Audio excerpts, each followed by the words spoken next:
நான் பிறந்ததுல இருந்தே மாற்றுத்திறனாளி தான். வேலைக்கெல்லாம் போக முடியாது, காலில் இருந்து இருக்குது. நான் வேலைக்கே போனது கிடையாது. சின்ன சின்ன வேலைகளை செஞ்சுக்கிட்டு ஸ்கூல் புக்கு பைண்டிங் பண்ணிட்டு இருக்கிறேன் நான்.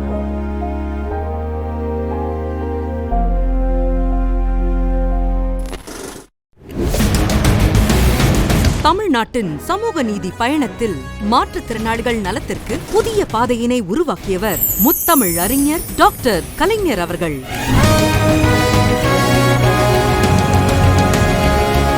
உடல் ஊனமுற்றோர் என்ற பழைய சொல்லை மாற்றி சுயமரியாதை, சமத்துவம் கொண்ட மாற்றுத்திறனாளிகள் என்ற சொல்லை சமூகத்தில் நிலைநிறுத்திய அவர் சொல்லில் மட்டுமல்ல, சமூக எண்ண போக்கையும் மாற்றி மாற்றுத்திறனாளிகளுக்கென தனித்துறையினை உருவாக்கி கல்வி, வேலை வாய்ப்பு, மருத்துவம், சமூக பாதுகாப்பு ஆகியவற்றை ஒருங்கிணைத்து மாற்றுத்திறனாளிகளின் நலன் உறுதியான அடித்தளத்துடன் உருவானது.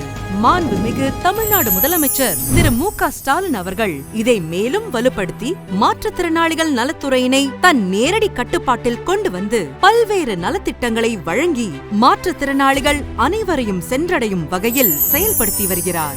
நகர்ப்புற மற்றும் ஊரக உள்ளாட்சி அமைப்புகளில் நடைபெற்ற தேர்தல்களில் போட்டியிட்டு வெற்றி பெற்றவர்களில் 117 மாற்றுத்திறனாளி உறுப்பினர்கள் மட்டுமே மக்கள் பணியாற்றி வருகின்றனர். இந்நிலையை மாற்றி மாற்றுத்திறனாளி உறுப்பினர்களின் பங்கேற்பை மேலும் அதிகரிக்கும் பொருட்டு மாண்புமிகு தமிழ்நாடு முதலமைச்சர் அவர்களின் உத்தரவின்படி 26/6/2025 அன்று வெளியிடப்பட்ட அரசு ஆணைக்கிணங்க மாற்றுத்திறனாளிகள் அனைத்து உள்ளாட்சி அமைப்புகளில் நியமனம் செய்ய அங்கீகாரம் வழங்கப்பட்டுள்ளது.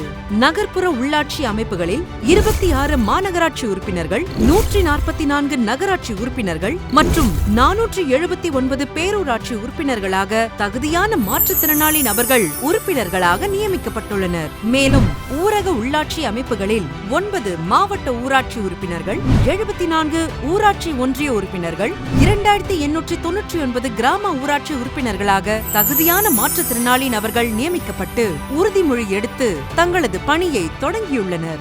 என்னோட பேர் ஜான்சி உமா. எனக்கு குழந்தையிலிருந்தே நான் போலியோவால பாதிக்கப்பட்டிருக்கேன்.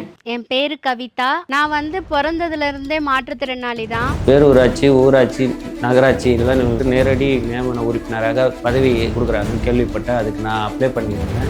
முதலமைச்சர் அறிவித்த இந்த மாற்றுத்திறனாளிகளுக்கு உள்ளாட்சியில் பிரதிநிதித்துவம் என்ற திட்டத்தின் அடிப்படையில் காஞ்சிபுரம் மாவட்ட ஊராட்சி குழு உறுப்பினராக பதவி நியமனம் பெற்றேன். எனக்கு ரொம்ப சந்தோஷமா இருக்கு என்னை அந்த உறுப்பினராக தேர்ந்தெடுத்ததுக்காக.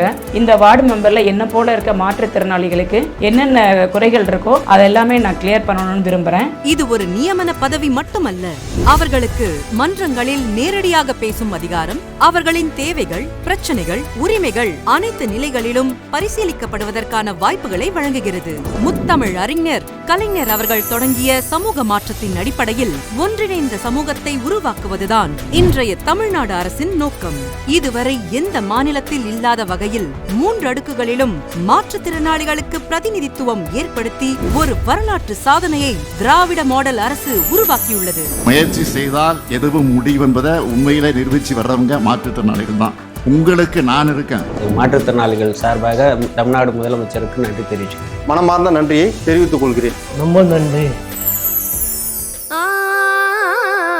மாற்றுத்திறனாளிகளின் குரல் உள்ளாட்சி நிர்வாகத்தில் ஒலித்திட வழி உருவாக்கிய மாண்புமிகு தமிழ்நாடு முதலமைச்சர் அவர்களுக்கு நெஞ்சார்ந்த நன்றியை தெரிவித்துக் கொள்கிறோம்.